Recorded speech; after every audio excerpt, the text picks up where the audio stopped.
As we just said, several streets there around Driving Park Avenue all closed for an active investigation. We saw the yellow tape there, so we'll just keep an eye on that and maybe find alternate routes for this morning's commute. And back to the headlines, 3 people recovering following a triple shooting in the city's Upper East Side early Sunday morning. Rochester police tell us that officers responded to State Street just after 5 a.m. Sunday over reports of a person shot in the area, but they only found evidence of gunfire there. And then a short time later, 3 victims. A 43-year-old man, a 40-year-old woman, and a 47-year-old man all showed up at the hospital with gunshot wounds. We are told they are expected to survive, but the investigation is ongoing, and we have been told anyone with information is asked to call 911. State police reveal a tragic ending to an Amber Alert issued early Sunday morning as the young girl that police were searching for has been found dead. The 9-year-old girl was reported missing out of Lake George around Saturday night, and the report came in from her father, though officials say that her body was found less than 2 hours later in the town of Ticonderoga, about 40 miles northeast of the lake. The Warren County Sheriff's Office says there were inconsistencies in her father's account of events and the timeline he provided, which leads them to believe there was no abduction. The investigation is ongoing, and state police will hold a press conference with an update later today. Stay with News 8 for that further information. And the Monroe County Sheriff's Office needs your help to find this missing teen from Penfield. Take a moment to look at 14-year-old Joshua Coles, last seen leaving his home around 6 o'clock in the evening Sunday. He's about 5 feet 4 inches tall, last seen wearing a black sweatshirt, dark gray sweatpants, and bright red shoes, according to the police description. So take a pause. If you recognize him and know where he might be, please call 911. Well, turning to continuing coverage now, we're taking a closer look at boating accidents, the number of these, as investigators search for what caused a boating incident that injured one person on Irondequoit Bay Sunday afternoon. Now, this incident comes less than a week after a separate boating accident on Canandaigua Lake.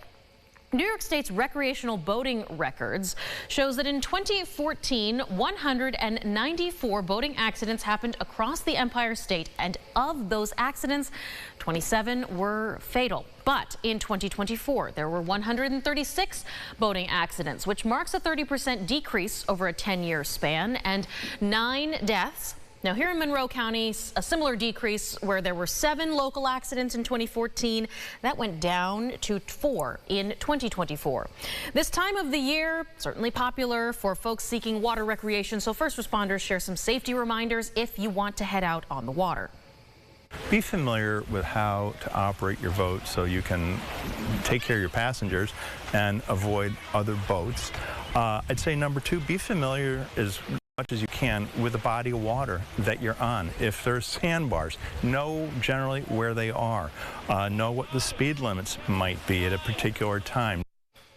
Lieutenant Roxon there encourages anybody, if you have questions on how to operate your vessel, and especially for you new boaters, experts are always there to give you some advice, and you want to do that before you launch offshore.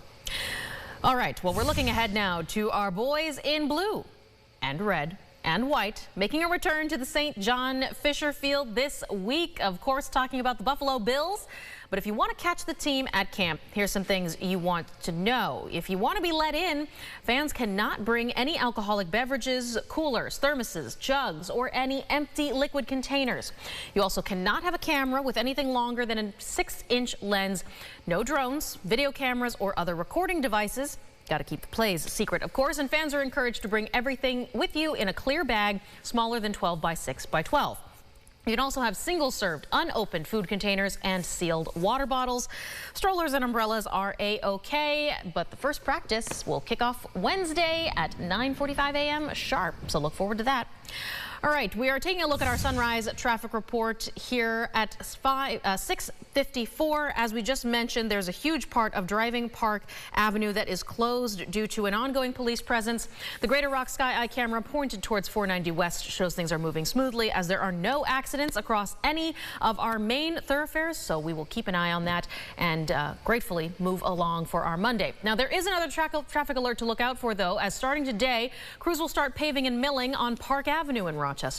That will affect Alexander to Oxford Streets, that section, and then the Tracy Street to Park Avenue section.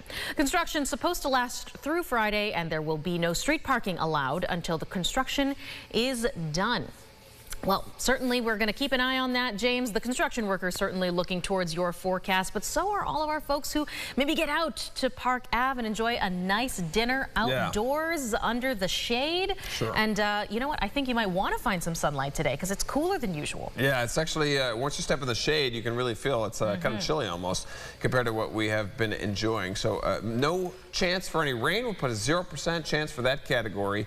And then, yes, a few passing clouds this morning. It's not full sun, but by the afternoon, we will tap into that full sun. Cool overnight, 50s for you. And then we'll start pushing up the temperatures. Day-to-day warming throughout the week. You see it tomorrow, getting into the upper 70s, upper 80s on Wednesday. And then not only will it be hot through the weekend, but we'll bring the humidity in as well. So the mugginess is going to be around. You see that with the overnight lows cranking up there in the upper 60s and low 70s. All right, couldn't put off the 90s for long, but certainly we'll keep an eye on that. Now, hey, if you want to hear more of James and Brennan, you can get your second cup of sunrise, a new podcast that we've just started, and that is on our Rochester First streaming app. So download that and enjoy. Have a great 9 morning. a.m. is when it starts. Yes, 9 a.m. Thank you so much for watching Sunrise. Follow News 8 wherever you are on RochesterFirst.com, Facebook, X, and on our app for news and weather.